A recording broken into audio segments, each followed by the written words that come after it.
Welcome to Part 3 of Doctrine and Covenants 135 and 136. Hello, everyone. Welcome to a special episode of followHIM. John, this is the first time that we've ever had a two-part episode with two different guests.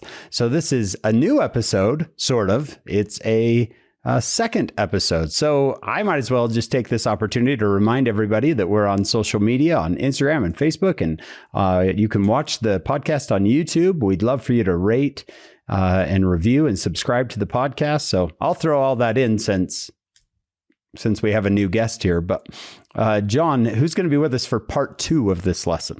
Well, Hank, I've been looking forward to this for a long time because we have Dr. Richard E. Bennett with us, and he was one of my favorite professors at BYU, and he is all dressed up today. More than we are. I feel like I should have a tie on.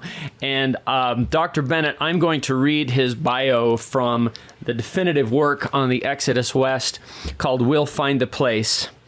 And I want to read the bio out of the back, and then we're going to catch up a little bit, as we have been before we started recording.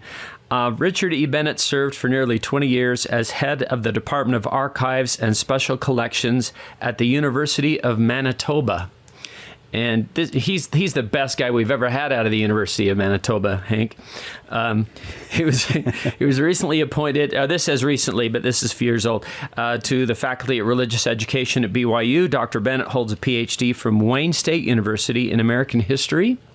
He's the author of a score of articles on LDS pioneer history, which have appeared in magazines and journals such as the Ensign, Journal of Mormon History, the Midwest Review, Illinois Historical Journal, and BYU Studies. He's the author of Mormons at the Missouri, 1846 through 1852, and another book, And Should We Die?, published by the University of Oklahoma Press in 1987. He served as a stake mission president, regional director of public affairs. He and his wife, Patricia Dyer Bennett, are the parents of 5 children, but there's more. We have to catch up. Dr. Bennett, can you lift up your suit lapel a little bit there and show us what you've got there in your pocket? Whoa. That badge looks familiar. Can you explain how you got that honor? Yes, thank you, John. Thank you, Hank. It's a pleasure to be with you. My wife and I have been site directors and mission president here at the Mormon Trail Center in North Omaha, formerly Winter Quarters. And we've been here for 9 months. It's a 2-year mission call. We have 16 senior missionaries serving here at the Trail Centers because we also have the Canesville Log Tabernacle Center across the river in Council Bluffs, Iowa. And in the summertime, we have up to 8 junior sister missionaries who are with us. So it's a going concern. We've had 16,000 visitors this year since COVID has lessened up a little bit. And so it's a busy but a wonderful, fulfilling mission call. It's so awesome that we get to have you in a place that fits with what we're talking about a little bit today. When I thought of section 136, the top of the list, the very top of the list is Richard Bennett. He is a superstar in our eyes, is Richard Bennett. Yeah, and on this topic, oh boy, absolutely. Well, I feel blessed. I always worry about former students of mine getting back at me, and so this is your turn, guys. We'll just say it one more time. That book, We'll Find the Place, WE''LL, We'll Find the Place. That was a life changer for me. I loved that book. It's one I give as a gift to anyone who likes history books. It is so well done. Now, Dr. Bennett, you wrote something that kind of continues the story from these other books recently with Deseret Book. Is it Temples Rising? Can you tell us about that? Yes. It's a result of my research over the years on the pioneer Exodus, and especially coming from Nauvoo, but it all goes all the way back to, frankly, to the first vision in Kirtland, and we bring it up to Nauvoo. And then what really intrigued me was the fact that there were some wonderful spiritual things and temple-related ordinances right here at winter quarters that were not well known. Maybe we'll talk about that. And then along the trail and then to Salt Lake and to the eventuation of endowments for the dead for the first time in the St. George Temple in 1877. So it's a study of the rise of temple consciousness amongst the saints and why it became of such great significance, because it's a process, it's a development, it's a marvelous doctrinal flowering in the history of the church. And so that really caught my eye as I was going through all of this to see what it was that gave the saints such faith, such devotion and dedication. And it's kind of a fulfillment of some of my earlier research. I feel like, Hank, and maybe you felt the same, one of the great, impressions I've had as we've done all of these podcasts is how anxious the Lord was to have them build and the temples, and then anxious to reveal and bless them with everything that comes with temples. And that's been a big part of what I've felt this whole year. The Lord really wanted the saints to have temples, and then you go to General Conference and you're very eager to be there. Well, we've gushed quite a bit, so let's get into the second half of this week's lesson. We've already covered section 135, so now let's look at section 136. Dr. Bennett, the jump from section 135, which is June of 1844, to 136, which is January of 1847, that's quite a leap. So we're going to kind of hand it over to you and say, where do we start in order to come into this section with the right vision, with the right perspective? Well, thank you, Hank. I believe that section 136 has to be one of the most important revelations in the history of the church. It's the only canonized revelation of Brigham Young. It sort of sits at the back of the Doctrine and Covenants, almost unknown amongst many of the saints. And the question is, well, where did this come from? It's almost like an addendum, because everything up until 1835 is pretty well Joseph Smith-centered or oriented, and here comes Brigham Young in a place that we'd never been before. And so we have to lay a little bit of the groundwork to understand the setting so that we can plumb the lasting importance and significance of this particular section of the Doctrine and Covenants. In so many ways, section 136 is about the lessons learned from their crossing of Iowa. Now, after the prophet Joseph Smith was slain and martyred in 1844, I guess you've covered all that in section 135, but the church goes through an extremely difficult time, eventuating in the expulsion of the Latter-day Saints, that cruel expulsion of the saints from Nauvoo, beginning on the 4th of February, 1846. It wasn't an extermination order like you saw in Missouri with Lilburn W. Boggs, but it was tantamount to the same thing. The expulsion from Nauvoo with the revocation or renunciation of the Nauvoo Charter meant that there simply was no future for the Church of Jesus Christ of Latter-day Saints in the United States of America at that time. And so the saints are faced with the prospect of having to leave, and to leave behind everything that they had established, even the temple which they had built from 1841 to 1846. The irony is it's not even dedicated by the time they're leaving. And so they're leaving everything behind in a tremendous, risky enterprise of crossing the Great American Desert. That's what they called it, the Great American Desert. We don't have Wyoming and Nebraska and all these other places. It's not part of the United States. We're going into, quote, quote, Indian territory. We don't know what's going to happen there. And so that exodus, and that's what it is. Exodus means an expulsion of an entire people, men, women, and children, families, and everything, for the salvation of the church. That's the term that Brigham Young used over and over again. For the salvation of the church. We have no other option, no other choice, but, quote, to go to the west. That's the words that Brigham Young used. That's the very word you see in the very first verse of section 136. Journeyings to the west. Where in the west? They didn't even know that.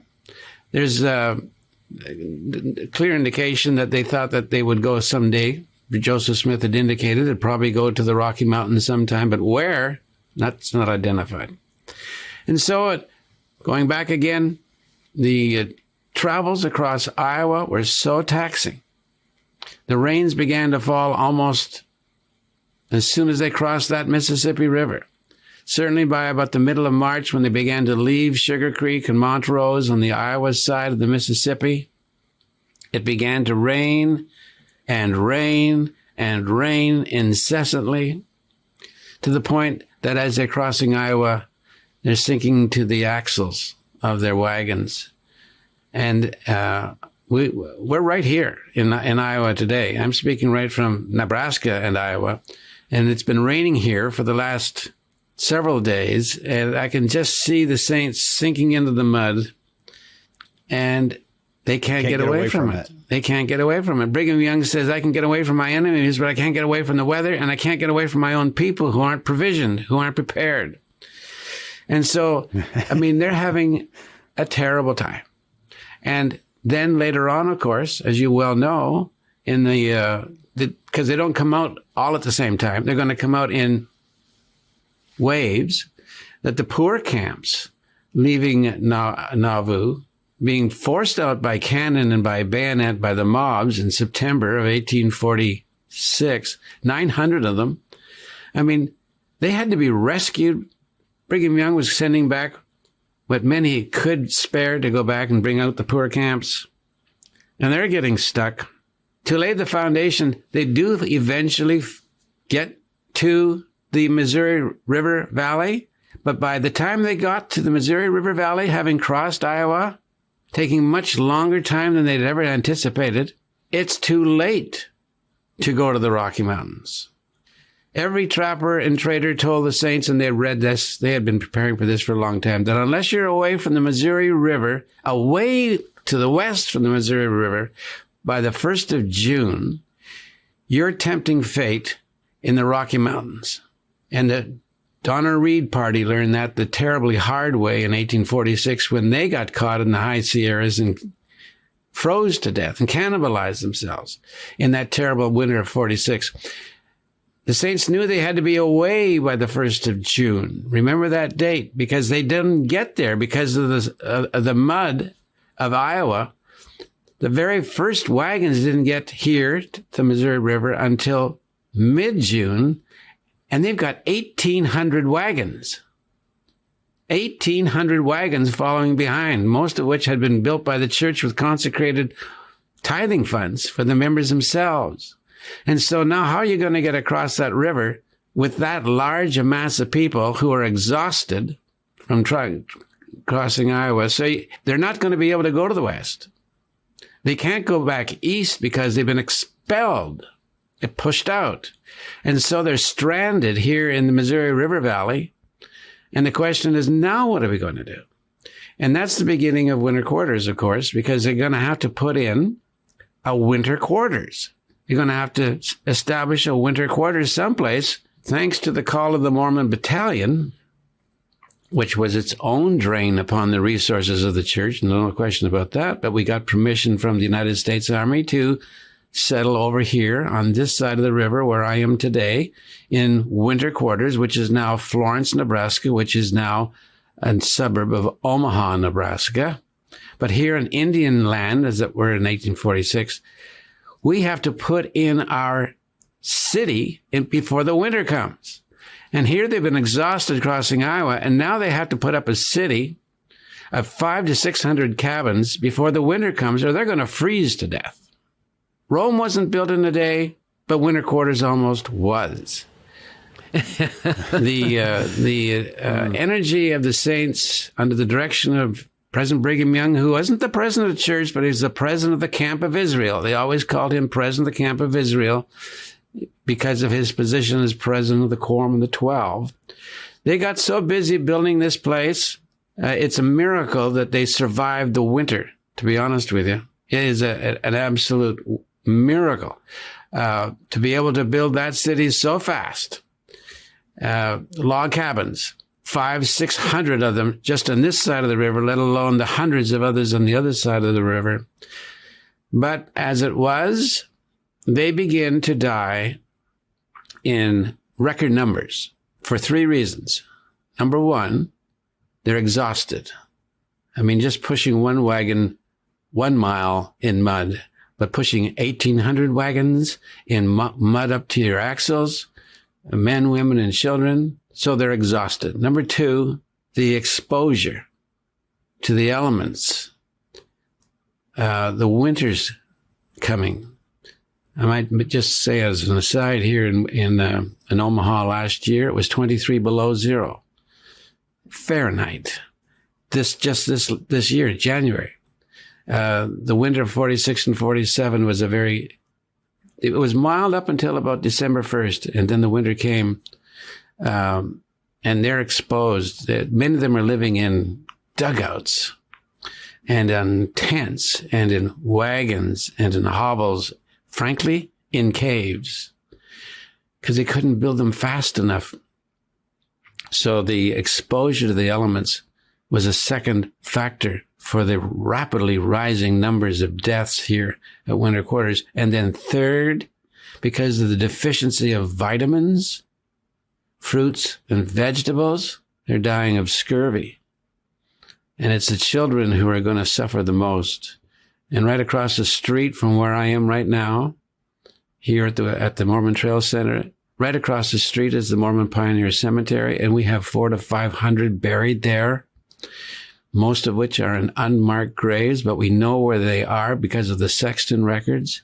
And that's just the tip of the iceberg, guys. That's just the tip of the iceberg, because over across on the other side of the river in Council Bluffs, they're also dying in huge numbers.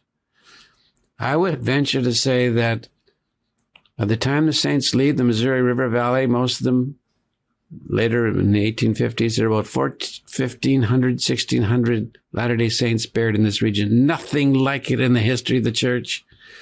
It was a precipice in our history. It was a moment of tremendous despair and discouragement and almost hopelessness amongst the saints. And unless you understand that and understand all this section doesn't make a whole lot of sense. It's something to kind of read over. But this sentence is written with the suffering of the saints between the lines. The agony and the triumph, because there's both tragedy and triumph here at winter quarters. And I just talked about the tragedy, but the critical point is the triumph. And it's going to start here with this revelation in January of 1847. Remember, too, that Mormon battalion had taken away 500 of their most able-bodied men in a cause for the United States government, which not everyone has supported at that time because we've been pushed out of the United States. I mean, where your cause is just, or there's nothing I can do for you? Are you kidding? We're getting 6 cents on the dollar in our houses in Nauvoo, and there's nothing you can do for us? And now you want to come and ask for us to serve in the army?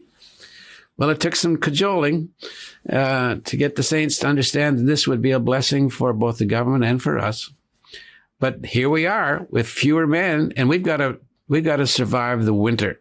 And this is important that you see Section 136 as a wintertime, desperate moment in the history of the church, a wintertime revelation of hope and of light and of faith and of redemption. I can't say enough about the significance of this revelation. It's also a moment in the time of the church when others were saying that Brigham Young was leading us in the wrong direction. Does he even know where he's going? He hasn't even said where we're going. Men like George Miller, Associate Presiding Bishop, a wonderful scout for the church, but he was breaking with Brigham Young's leadership here.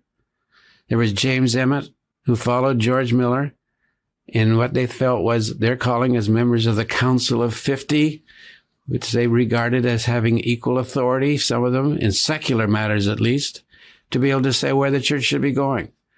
And so there was division of vision and of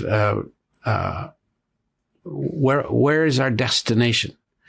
And there was argument. And it's this critical moment of who's in charge, where are we going, what does this all mean?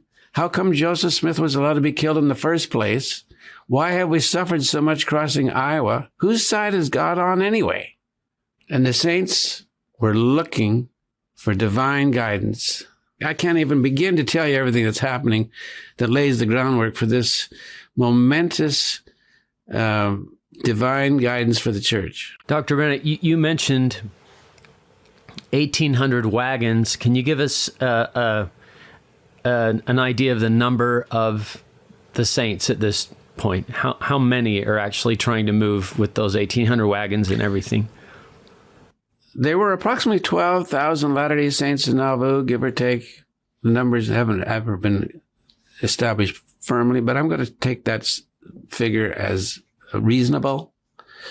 And frankly, Nauvoo is a ghost town by December of 46. Everyone had left. Now, they didn't all leave following Brigham Young. Some went north to join with Jimmy Strang up in his colonies up there in Wisconsin. Some went south to Lyman White. Some went south to St. Louis. But we can account for about 12,000 Latter-day Saints somewhere.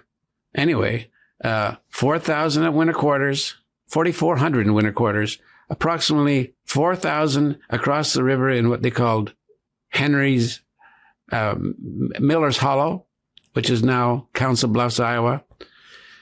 And then 2,000 or 3,000 up and down the Missouri River Valley in 81 little different grove settlements, wherever there were trees and timber and water to provide them for. And then they're scattered all across Iowa, back to Mount Pisgah, which is about 100 miles east of here in Iowa, and Garden Grove and Richardson's Point.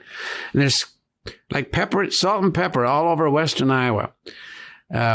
So most of the saints are in the process of moving west, that left from Nauvoo, but not, of course, not all of them are going to go all the way to the Rocky Mountains, but they're in the process of moving out or being forced out.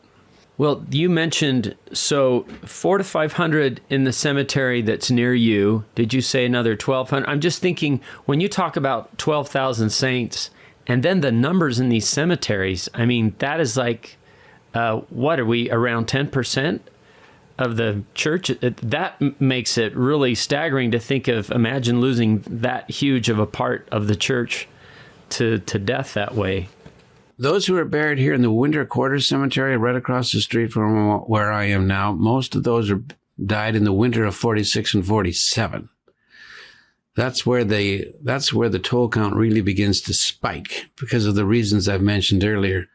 Across the river, some of those settlements are going to be there for 5 or 6 years because it's going to take a while for the saints in installments to head west. And so they're longer over on the Iowa side, and consequently, that's why there are going to be more graves over there. But most of those are unmarked graves, just as they are here at Winter Quarters. They didn't have time to put in stones and what have you. They didn't even have time for coffins. Most of them are buried in shallow graves, unmarked graves. This is the place where the price for the restoration begins to be paid in enormous numbers. Faith has a price. The restoration has a price.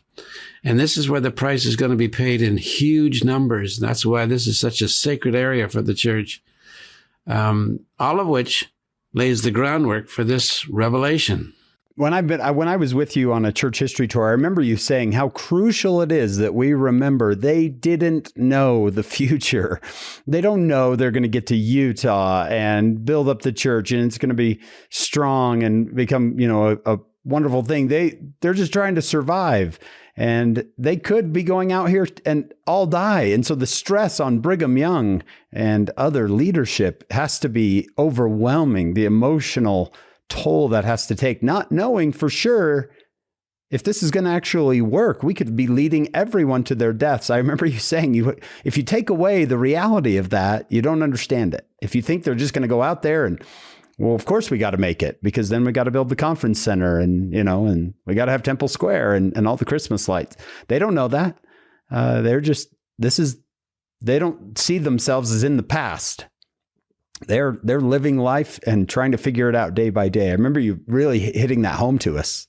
You have to put yourself in their shoes, not knowing the future. That's thanks, Hank, for reminding me of this. And it's not coincidental that in the middle of this debacle, or shall we call this difficult time crossing Iowa at Locust Creek, which is near Corydon, Iowa today, that William Clayton will compose perhaps the anthem of the Exodus. It becomes the anthem of the Exodus, at least. And they loved it when they heard it. It was an old English tune, but come, ye saints, all is well. That's what they called it. And as you said, Hank, that last verse, and should we die? They knew they were going to start dying. He knew that they were going to start dying, even though he wrote this hymn because he heard the birth of his son back in Nauvoo. But he knew that they were going to start dying. And they all did. And should we die before our journey's through, happy day, all is well. You've got to get yourself in those wagons. You got to get yourself in that mud. You got to get yourself in that sickness and in those hovels and in those caves here in winter quarters to understand the power of what he was trying to say. They're going to pay a price, a terrible price. So yeah, and they didn't know. And now that brings up one point that I would like to bring up, Hank, if I could, about the opposition to Brigham Young. Some of them thought, like Brother Miller, that Brigham Young's idea of going west to perhaps the Great Basin or the Bear River country was in the wrong direction. He said we should be going up the Niobrara River. We should be going up the Vermilion to what's called the Yellowstone and towards Oregon. And he took many with him on a sort of a preliminary exodus, first to Grand Island and then later up into the Ponca country on the Niobrara. And when he heard this revelation, he and several others broke with the church because they thought that Brigham Young was going in the wrong direction. And Brigham Young knew that there was going to be this division. Nevertheless, he said, we go in faith. It's not just the weather, it's the temperament and the feelings of the people right there in their own camps, some of whom were disagreeing. And then you've got all this James Strang and Sidney Rigdon and others, Alpheus Cutler, and eventually the Smith family are going to argue, hey, it should be going with us. We should be the leaders of the church. And so again, I go back to this point of a critical junction in the history of the church. Who's in charge? Who has the vision? Does anybody know where we're going? We're dying in record numbers. Give us some counsel. Give us some hope. And that's why this revelation is a revelation of hope. So that's the setting, I guess, that we could put together so that we can now then begin to look at the contents to see what it's really trying to address. Yeah, I think that's absolutely critical, is this idea of why this even came in the first place. Because if you didn't know all this, if you didn't know this background, you'd say, oh, okay, they knew they were going to head west and end up in Utah. So, but if you don't understand the different dynamics involved, you won't see the beauty of it. I like you said, the suffering of the saints is written. What did you say in the between the lines? Yeah. Of this revelation. When I first read this section, I've kind of turned it off after the first 6 or 7 verses. What's this about captains of companies and presidents of 10s and 50s? And I mean, what is this? It's so mundane. It's so technical.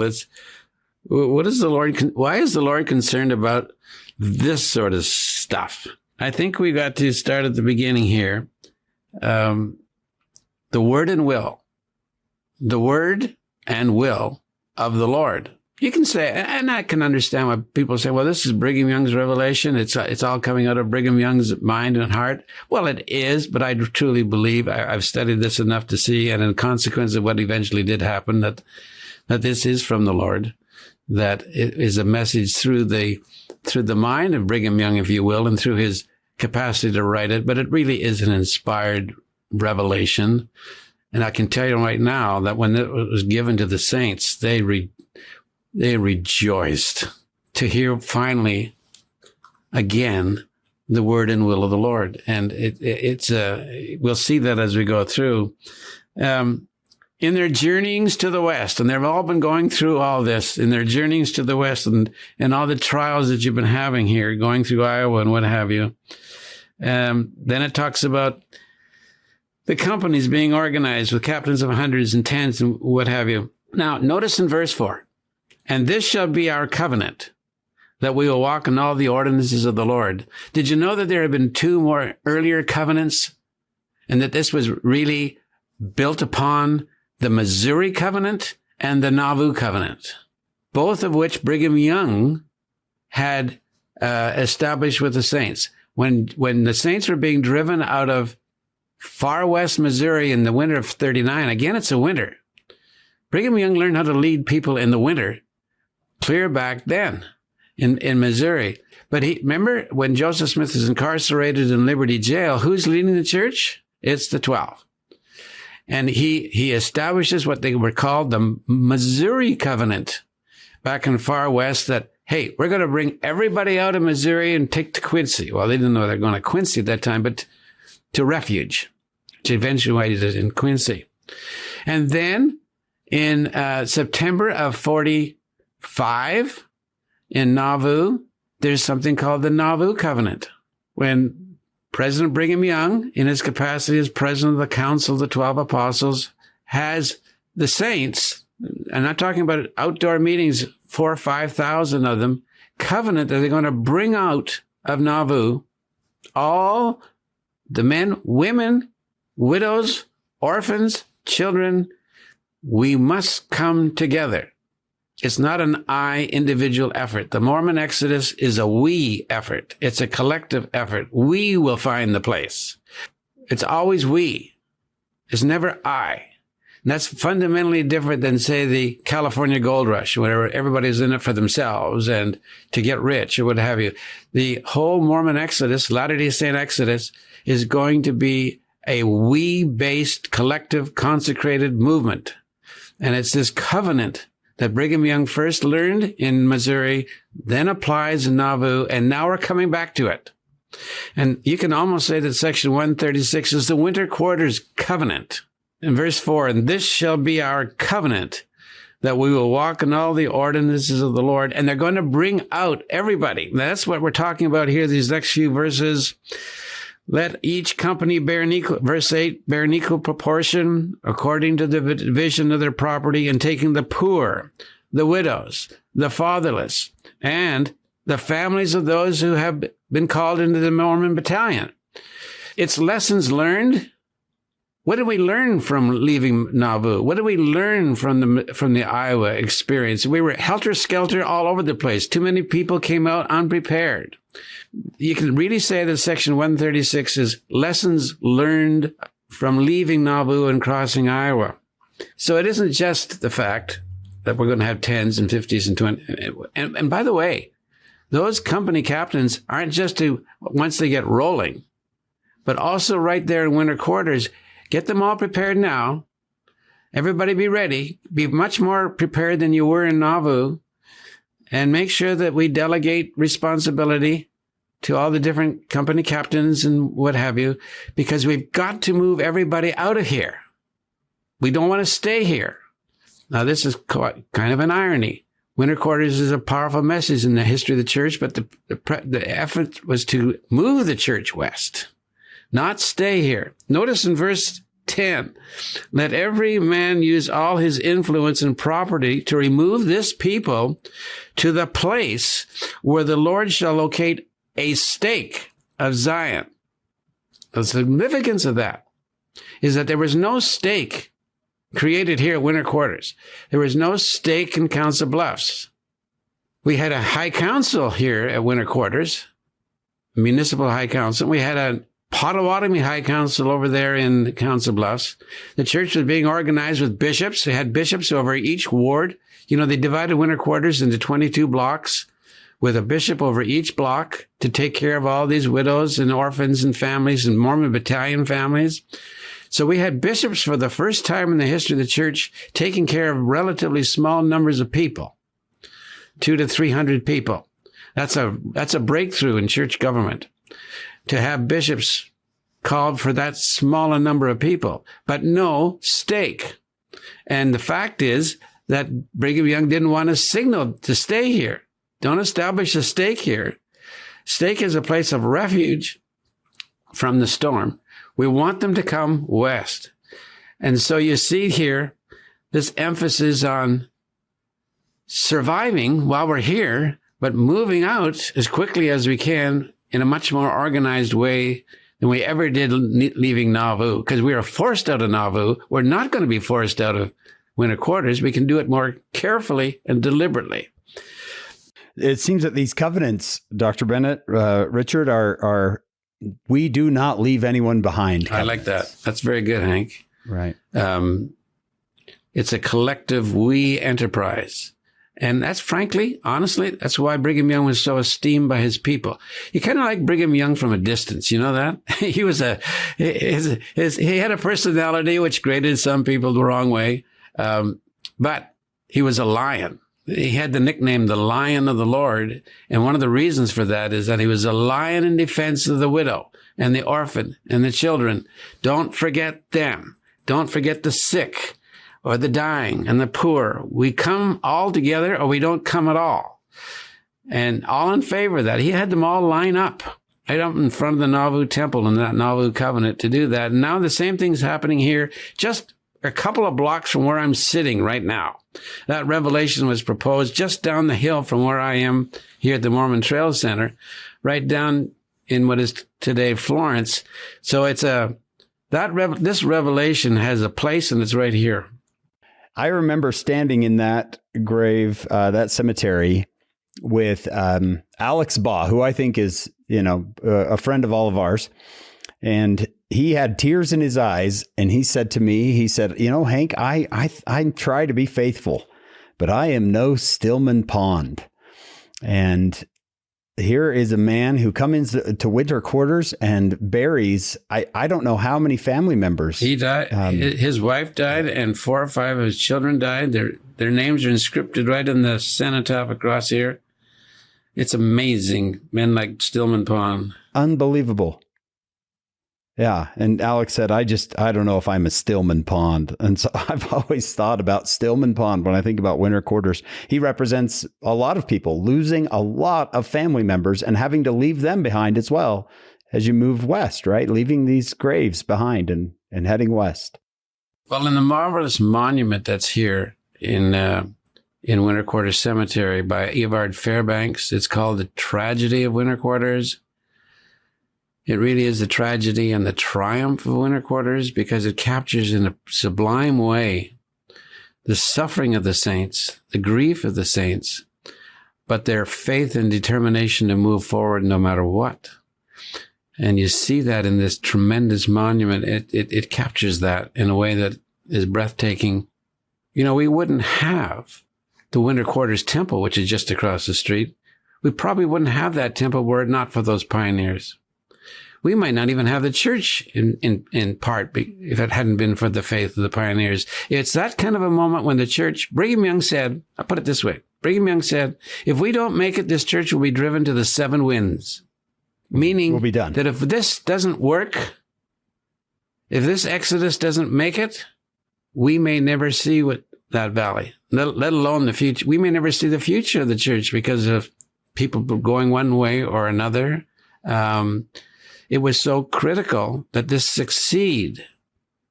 Because as you say, we couldn't see the future, but the Lord, knowing the future, gives us this revelation through his servant Brigham Young. He's not even the president of the church yet, but he's receiving a revelation in his capacity as president of the camp of Israel. You understand that? He won't become the president of the church until the December of 1847. So notice verse 22, talking about hope. I am he who led the children of Israel out of the land of Egypt. Another earlier Exodus. And my arm is stretched out in the last days to save my people, Israel.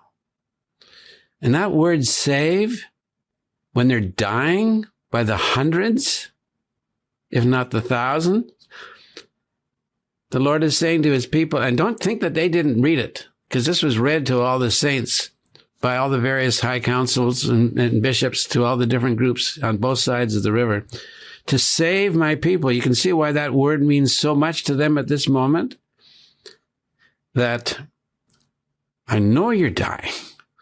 I know you're suffering. I know this is a tough, tough moment, but I'm going to save this. Even through the dark times, I'm going to save this church. I'm going to save Israel. Talk about hope. That's one of the great messages of section 136, the word and the will of the Lord to save his people in their afflictions. Yeah. And like you say, John, 1 in 10, 1 in 12 are dying. 1 in 12 are dying.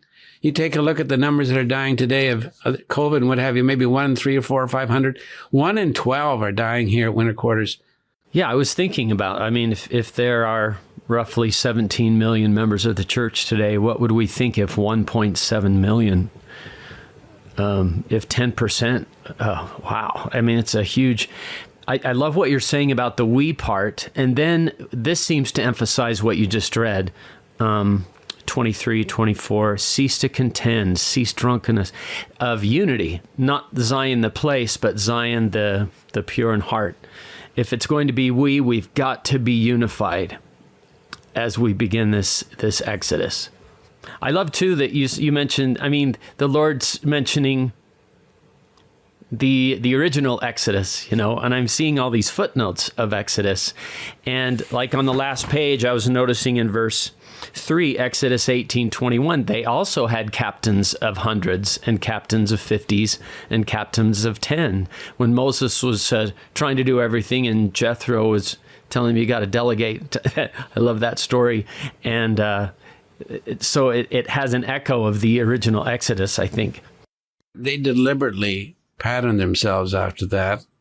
More so as time goes on, they begin to see that this is not just a journey, that this truly is an exodus, not unlike what the children of Israel did. Here's a critical point about their destination. You'll look high and low in section 136, and you won't see a word about them going to the Salt Lake Basin.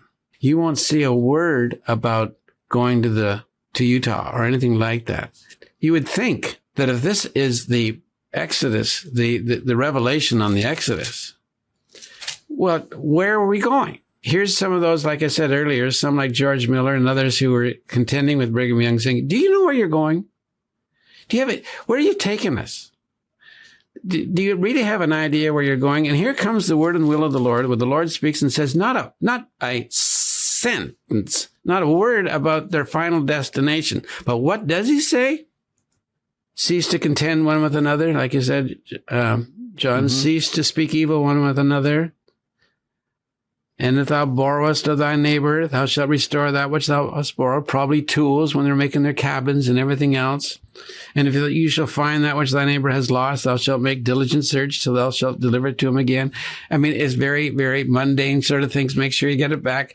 Well, the point is this, and from my perspective, they'll find their place if they follow their God. Don't worry too much about the place.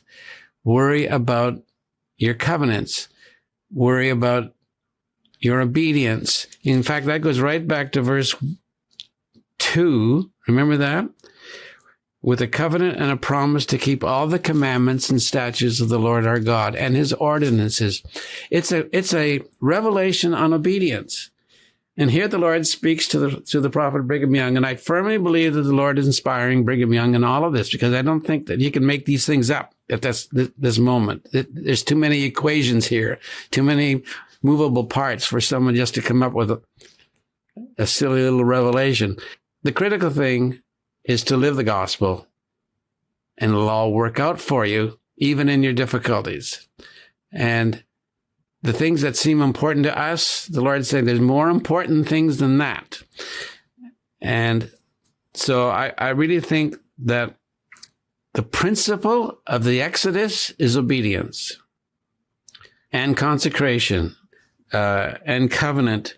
Zion shall be redeemed in mine own due time. That's the principle here of obedience. And I think that's a marvelous statement of prophetic leadership. Yeah. The idea of trust God. I liked what you said there. They'll find their place if they follow their God. He's not I can take care of the place, but you have to choose to be the right people.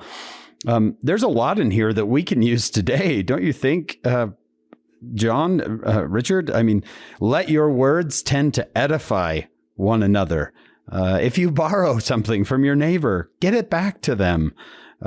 Don't speak evil of one another. So they're still human beings, aren't they, out there? And I'm sure they're having human conflicts with each other, especially when you get hungry and tired. Join us for part 4 of Doctrine and Covenants 135 and 136.